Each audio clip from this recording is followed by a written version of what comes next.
Assalamualaikum warahmatullahi wabarakatuh, saudara. Banyak sekali beredar video-video masa perjuangan tentang penyerbuan Belanda pada tahun 1947. Sebelum menyerbu Situbondo, Belanda itu sudah menyerang atau mengebom melalui udara, yang mana pesawat-pesawat tempur Belanda itu mengebom kota Probolinggo, Kraksan, Paiton, juga Situbondo. Setelah kota-kota tersebut dibom oleh Belanda, akhirnya Belanda mendaratkan pasukan artilerinya, juga pasukan unit-unit khusus di Pasir Putih, ya saudara. 21 Juli tahun 1947. Kemudian Belanda menyerbu dulu kota Situbondo, ya saudara. Besuki Situbondo dalam waktu 12 jam akhirnya dapat menaklukkan kota Situbondo. Setelah itu bagi tiga kekuatan. Kekuatan pertama harus menaklukkan Jember dan Banyuwangi. Nah, di Jember dan Banyuwangi ini pasukan Belanda itu tidak mampu menaklukkan pejuang atau TNI yang ada di Jember juga di Banyuwangi. Artinya mereka itu gagal. Sedangkan kekuatan kedua harus menaklukkan Paiton, Kraksan, Probolinggo, juga Lumajang. Saksi sejarah bercerita terhadap saya pada waktu itu. Beliau bernama HM Dahlan, juga Haji Ali Mustafa. Itu dulu sebelum HM Dahlan wafat pada tahun 2014 atau 2015, ya kalau tidak salah wafatnya beliau itu. Sebelumnya beliau bercerita di rumah beliau terhadap saya. Sebagaimana pengalaman beliau, Belanda masuk dari wilayah Paiton. Kemudian pasukan Belanda ini dihadang oleh pasukan polisi Sarbini, dibantu oleh para pejuang lainnya yang berada di Paiton. Namun pasukan pejuang, pasukan polisi, pasukan TNI yang berada di Paiton waktu itu kalah jumlah, juga kalah peralatan perang. Ini yang paling utama, kalah peralatan perang. Akhirnya pasukan polisi Sarbini yang dibantu oleh TNI dan laskar-laskar yang ada di wilayah Paiton dipukul mundur sampai ke Kraksan oleh Belanda. Nah, ketika para pejuang ini mundur ke Kraksan, di Kraksan ini mulai bertahan karena sudah banyak pasukan TNI yang menyergap Belanda di perbatasan kota Kraksan. Disitulah terjadi pertempuran yang sangat sengit, ya, di Kraksan. Pasukan para pejuang yang berada di Kraksan ini merasa kewalahan karena memang pasukan Belanda pada waktu itu dilengkapi dengan peralatan tempur modern ala tahun 1947. Kalau dipandang dari sisi sekarang, dari sisi 2024, senjata-senjata mereka sudah termasuk kuno. Nah, jadi ketika para pejuang ini dapat ditekan mundur, termasuk TNI, sedangkan pasukan polisi Sarbini ini mundur ke arah selatan, yaitu ke desa-desa. Kemudian pasukan TNI yang berada di Kraksan yang dipimpin oleh Sherma Abdul Ghani itu mundur ke arah Pajarakan. Terjadi pertempuran lagi di jembatan Pajarakan, namun masih dapat dipukul mundur. Akhirnya pasukan TNI yang dipimpin oleh Sherma Abdul Ghani itu mundur sampai ke arah Genggong. Nah, di Genggong inilah beliau bertahan karena dibantu oleh Laskar Santri ya, Laskar Santri Sabilillah Genggong. Kemudian Belanda pun terus maju merangsek sampai ke wilayah Gending.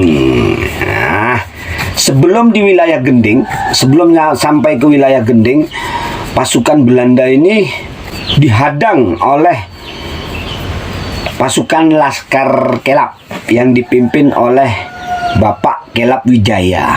Gending akhirnya jatuh terhadap Belanda karena pasukan Laskar Kelap ini dapat dipukul mundur oleh Belanda dikarenakan persenjataan yang kalah modern. Belanda pada waktu itu dibantu oleh tang-tang tempur yang memuntahkan peluru-peluru laharnya terhadap pasukan kita. Dalam pertempuran inilah banyak sekali pahlawan-pahlawan Probolinggo yang gugur sehingga dimakamkan begitu saja oleh rekan-rekannya di tepi jalan atau di sawah dan lain-lain. Dan saat ini makam-makam tersebut dibilang Habib, padahal itu pejuang ya saudara, makam pejuang, dibilang makam Habib dan lain-lain. Kita lanjut. Kemudian Belanda, pasukan Belanda pada waktu itu berjuluk sebagai pasukan Merah Nica. Setelah dapat menaklukkan Gending dan membuat pos pertahanan atau pos perbatasan Gending yang saat ini itu dijadikan kantor Koramil dan kantor polisi Sebaung. Kantor polisi Sebaung dan kantor Koramil Sebaung. Itu adalah pos perbatasan antara wilayah yang dikuasai oleh Belanda dengan wilayah Republik Indonesia pada waktu itu. Kemudian sisa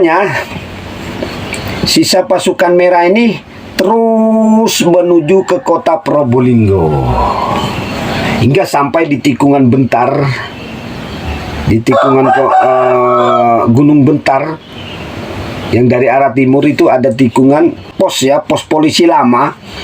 Di sana pasukan Belanda itu dapat hadangan yang cukup berat dari beberapa kompi pasukan dan beberapa laskar.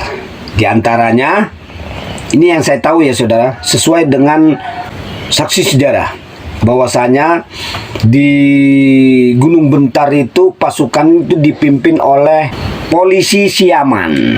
Nah, dipimpin oleh polisi Siaman yang saat ini polisi Siaman ini dimonumenkan di pertigaan Kecapan.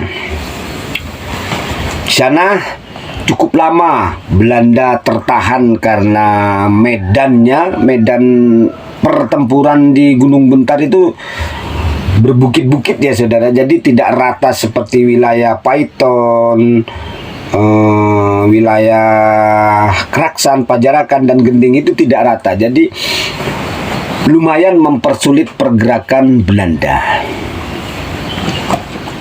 Kemudian pasukan kita atau pasukan pejuang pada waktu itu dapat dipukul mundur lagi oleh Belanda ke arah Dringu, di pabrik gula Wonolangan kalau tidak salah ya saudara. Mereka dapat ditekan lagi sampai ke Borang, lalu ditekan lagi oleh Belanda menuju ke kota Probolinggo.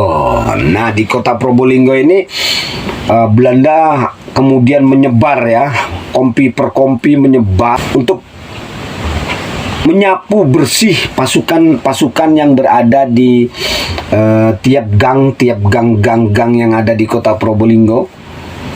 Jadi kalau Anda bisa pernah ke kota Probolinggo itu banyak sekali gang-gang ya, termasuk bunker yang berada di Kampung Jiduran, Jati. Juga di bawahnya Masjid Jiduran itu ada semacam bunker ya saudara. Di sana para pejuang kita dan TNI juga laskar-laskar itu berusaha mempertahankan wilayah kota Probolinggo dari serbuan Belanda. Termasuk ada laskar pelajar Mastrip. Nah, laskar pelajar Mastrip dan laskar pelajar TGP yang membantu pasukan TNI dan laskar mempertahankan wilayah kota Probolinggo. Pada waktu itu dapat ditekan atau diusir oleh Belanda menuju ke pinggiran-pinggiran kota ya saudara. Termasuk polisi Siaman tertembak oleh Belanda di tempat atau di lokasi patungnya berdirikan saat ini. Pasukan Belanda dapat menguasai kota Probolinggo dan menjadikan Benteng Mayangan sebagai pusat artileri atau pusat tank dan kendaraan tempur mereka. Jadi Benteng Mayangan karena dekat dengan pelabuhan dijadikan tempat parkirnya kendaraan-kendaraan tempur mereka. Sedangkan di dalam kota sendiri itu untuk personil tempurnya, pasukan Nica Belanda itu menggunakan Kodim 0820 sebagai markas besarnya mereka. Dan di dalam kota Probolinggo itu banyak sekali jatuh korban pasukan-pasukan Belanda yang tewas pada waktu itu karena mendapat perlawanan di pos pasukan TNI yang saat ini ditempatin oleh PM atau polisi militer. Di situ banyak sekali Belanda yang tewas karena melawan 3 orang saja ya, 3 orang anggota TNI yang pada waktu itu tidak mau menyerah atau tidak mau mengangkat senjata lagi, mengangkat bendera putih. Beliau itu akhirnya gugur dan dimakamkan di sekolahan Taman Siswa kalau tidak salah sekarang ya. Dimakamkan di Taman Siswa. Kemudian pada masa kemerdekaan makam pahlawan kita ini dipindah ke makam pahlawan di sekitaran Sumber Kekok. Kemudian Belanda pun menduduki secara total kota Probolinggo. Walau begitu Belanda itu tidak merasa tenang ya di dalam kota Probolinggo karena dapat gangguan dari para pejuang TNI dan laskar-laskar tempur yang berasal dari Kabupaten Probolinggo itu berusaha merangsek secara gerilya menyerang yang namanya posisi Belanda pada waktu itu. Setelah pasukan kita atau pasukan para pejuang TNI, polisi, juga laskar-laskar tempur melakukan perang gerilya yang lumayan membuat gerah pasukan Belanda yang ada di kota Probolinggo, termasuk dari perang gerilya pasukan dari Laskar Mastrip, anak-anak muda ya. Mereka itu seperti angin datang, perang, kemudian pergi, hilang. Karena memang kota Probolinggo adalah wilayah kelahiran mereka. Jadi mereka sangat hafal dengan jalan-jalan tikusnya, ya jalan-jalan kecilnya, jalan-jalan gangnya. Setelah berperang dengan Belanda dan menewaskan beberapa personil Belanda, akhirnya mereka pergi. Setelah merampas senjata milik Belanda. Kemudian Belanda di pusatnya di Surabaya, mereka mengajukan gencatan senjata yang pada intinya gencatan senjata ini mengharuskan pasukan TNI itu keluar dari wilayah yang diduduki oleh Belanda, atau bisa dikatakan wilayahnya Belanda. Ini di Probolinggo pun terdampak seperti itu. Para pejuang Laskar TNI juga dari pemuda-pemuda itu harus pergi dari wilayah Belanda dan menempati wilayah Republik Indonesia. Namun Laskar Mastrip ini dan Laskar TGP ini tidak mau pergi. Mereka tetap bertahan di wilayahnya mereka, yaitu yang saat ini menjadi Bundaran Serang, ya saudara. Itu wilayahnya mereka. Mereka tidak mau pergi walaupun diperintah oleh TNI, karena mereka itu laskar, bukan TNI, bukan polisi. Laskar atau pemuda rakyat yang berjuang, pemuda pelajar yang berjuang untuk mempertahankan Probolinggo. Mereka tidak pergi. Kemudian TNI menggunakan mereka atau menggunakan laskar pemuda ini yang ada di kota Probolinggo sebagai spy atau mata-mata untuk mengawasi Belanda, pergerakan Belanda. Jadi selama genjatan senjata ini Belanda berusaha terus melebarkan wilayah kekuasaannya hingga ke Patalan, sampai mau masuk ke Sukapura. Dan di Sukapura, karena di Sukapura pada waktu itu dijadikan sebagai pusat negara darurat Jawa Timur yang dipimpin oleh presiden sementara, yaitu Serma Abdus Sarip. Namun Belanda tidak mampu masuk ke wilayah Sukapura karena sudah dihadang oleh pasukan khusus yang dipimpin oleh Mayor Margono, yang saat ini makamnya berada di Jurang Perahu. Kemudian dari pusat darurat negara Jawa Timur Sukapura, atau dari rumah Belanda yang ada di Sukapura, yang saat ini berada di sebelah barat pom bensin Sukapura, itu diaturlah strategi pertempuran gerilya untuk mengusir Belanda dari wilayah kota Probolinggo, Gending, Raksan, dan Paiton, agar mereka pergi ke negaranya mereka, jangan balik lagi. Nah, akhirnya dibentuklah sektor-sektor pertempuran yang mana dibagi menjadi 4 sektor. Sektor pertama yaitu sektor khusus wilayah Lumbang untuk melindungi negara darurat Jawa Timur Sukapura. Kemudian sektor kedua itu sektor barat yang harus merebut wilayah Tongas sampai ke perbatasan kota Probolinggo. Ketapang, Tongas Ketapang itu harus direbut oleh pasukan dari sektor barat yang dipimpin oleh Serma Mustafa Kamal. Kemudian sektor tengah. Sektor tengah yang berada di sekitar Ketapang sampai ke Dringu. Sektor tengah ini dipimpin oleh Mayor Abdul Sarip untuk menduduki kembali kota Probolinggo. Kemudian sektor selatan diduduki oleh pasukan dari Laskar Kelap, juga Laskar Sakera, untuk menghalau bantuan pasukan Belanda yang datang dari Lumajang ketika nanti terjadi pertempuran dadakan di kota Probolinggo.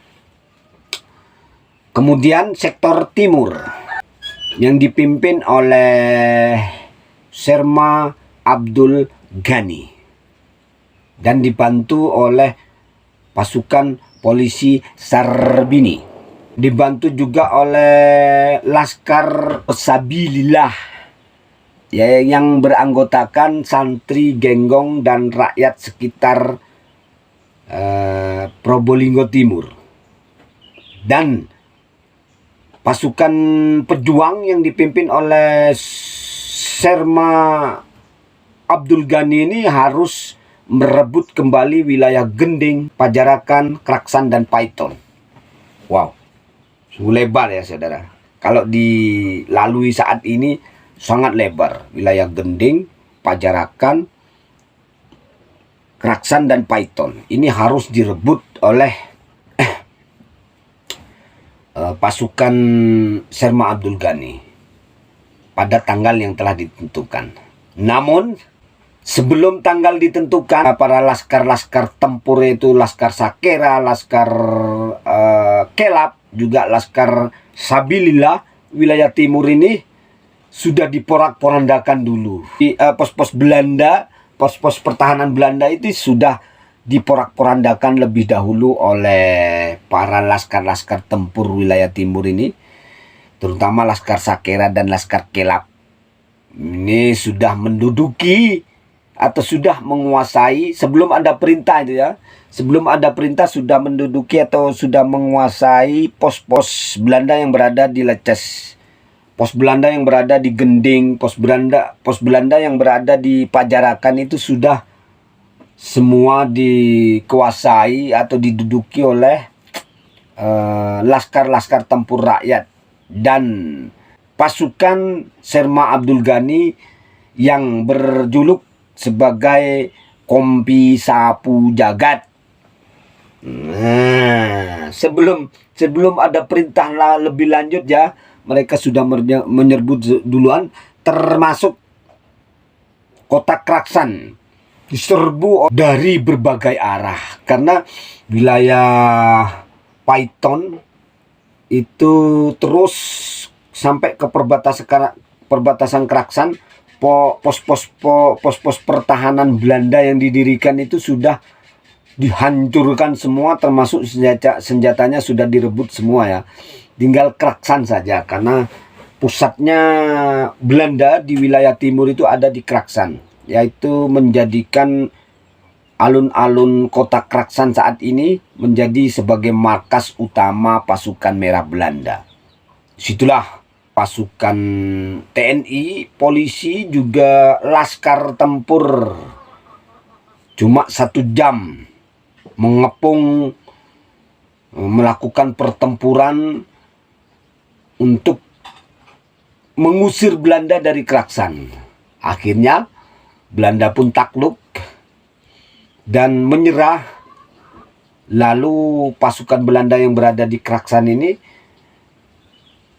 personilnya dipenjara, kemudian peralatan tempurnya dirampas oleh pasukan kita, yang kemudian pasukan kita pada waktu itu membelah atau membagi kekuatan menjadi 2. Yang satu bertahan di kota Kraksan, kedua itu merapat ke kota Probolinggo untuk melakukan pertempuran dadakan pada tanggal 23 September tahun 1949. Jadi pertempuran dadakan ini bukan saja terjadi di Yogyakarta ya, tapi juga terjadi di Probolinggo, namun beda-beda tanggal saja. Bergerak senyap, kemudian ada yang bertahan di Gending, Pajarakan untuk menjaga, bahkan lebih banyak yang berjaga di wilayah Paiton ya saudara, dengan tang tempur yang milik Belanda untuk menjaga wilayah Probolinggo. Kemungkinan datang dari Panarukan dan Situbondo bantuan dari Belanda ya saudara. Jadi dijaga di perbatasan untuk melakukan serbuan terhadap kota Probolinggo atau posisi Belanda yang berada di Probolinggo, di kota Probolinggo. Maka diaturlah pertempuran dadakan yang mana para pasukan kita itu mengepung kota Probolinggo sedemikian rapat, dan pos-pos Belanda, pos-pos keamanan Belanda yang berada di sekitar kota Probolinggo dapat dimusnahkan atau ditaklukkan. Penjaga, para kompi-kompi Belanda yang menjaga pos-pos itu dapat dipulangkan ke ayahandanya. di akhirat ya. Akhirnya pada jam yang sudah ditentukan, yaitu dengan tanda dibakarnya pelabuhan kota Probolinggo, pelabuhan lama ya, pelabuhan lama kota Probolinggo dibakar oleh pasukan silumannya para pejuang waktu itu yang dapat menerobos masuk tanpa suara. Ketika terlihat warna merah di utara, maka warna merah terbakar ya saudara, bukan warna merah mega-meganya matahari, bukan, karena meganya matahari itu ada di wilayah timur. Pas jam 4 pagi pasukan silumannya para pejuang itu sudah membakar lumbung-lumbung gudang-gudang yang berada di pelabuhan kota Probolinggo untuk memberikan tanda kepada rekan-rekan seperjuangan untuk segera melakukan penyergapan dadakan. Nah, karena sudah terkepung dengan rapat pada waktu itu, yang mana setiap gang, setiap sungai-sungai kecil atau got itu sudah ditempatin oleh para pejuang kita yang siap memuntahkan ribuan peluru untuk menyergap pasukan Belanda yang berada di kota Probolinggo. Yang berusaha melawan tewas, yang menyerah akan langsung dipenjara. Pertempuran yang paling sengit itu terjadi di alun-alun kota Probolinggo. Ini Belanda sangat bertahan di situ ya. Setelah Belanda itu dari Kodim ditekan mundur untuk berkumpul oleh anak-anak pelajar Maastricht yang memang karena anak muda ya, beringas, ganas, penuh perhitungan. Ini dapat memukul mundur pasukan Belanda yang berada di Kodim, mundur ke arah alun-alun kota Probolinggo. Di alun-alun kota Probolinggo inilah terjadi pertempuran yang sangat hebat. Pasukan Belanda yang di alun-alun ini dapat dipukul mundur menuju ke kumpul dengan rekan-rekan mereka di Benteng Mayangan. Di Benteng Mayangan ini juga terjadi pertempuran yang sangat alot ya saudara, karena peralatan-peralatan tempur seperti tang, kemudian peluru, senjata-senjata beratnya itu ada di sana semua. Akhirnya walaupun di sana senjata-senjata berat ini hanya beberapa yang berfungsi, yang sudah siap tempur. Kalau yang tidak siap tempur tidak berfungsi ya saudara, karena pasukan Belanda itu sibuk melayani tembakan-tembakan dari pasukan pejuang kita. Yang akhirnya pertempuran 3 jam. Jam 4, 5, 6. Jam 6 pagi Belanda sudah menyerah total terhadap pasukan kita. Kemudian Belanda dipenjara atau dikurung di dalam Benteng Mayangan oleh pasukan kita pada waktu itu. Sedangkan senjata-senjata mereka semua dikosongin ya, termasuk senjata beratnya. Dikosongin maksudnya dirampas semua pelurunya. Jadi seperti melompong ya senjatanya itu pada waktu itu. Dan akhirnya terjadilah penyerahan kekuasaan dari pasukan Belanda. Kekuasaan Probolinggo dari pasukan Belanda diserahkan kepada pasukan pejuang. Kemudian dari pasukan pejuang diserahkan kepada negara darurat Jawa Timur untuk kembali dipersatukan dengan NKRI. Upacara bendera penyerahan kekuasaan itu terjadi di depan Masjid Raudatul Jannah, alun-alun kota Probolinggo pada waktu itu ya. Kalau masjidnya itu tidak seperti saat ini, tapi masjidnya beda seperti ini. Nah, situlah terjadi upacara bendera untuk menyerahkan kekuasaan Probolinggo kepada NKRI atau Negara Darurat Jawa Timur. Itulah saudara sekilas tentang sejarah video yang banyak beredar di media sosial baik YouTube, Facebook, dan lain-lain tentang pasukan merah Belanda yang menyerang Panarukan, Paiton, Kraksan, Pajarakan, dan Probolinggo. Wabillahi taufiq wal hidayah. Wassalamualaikum warahmatullahi wabarakatuh.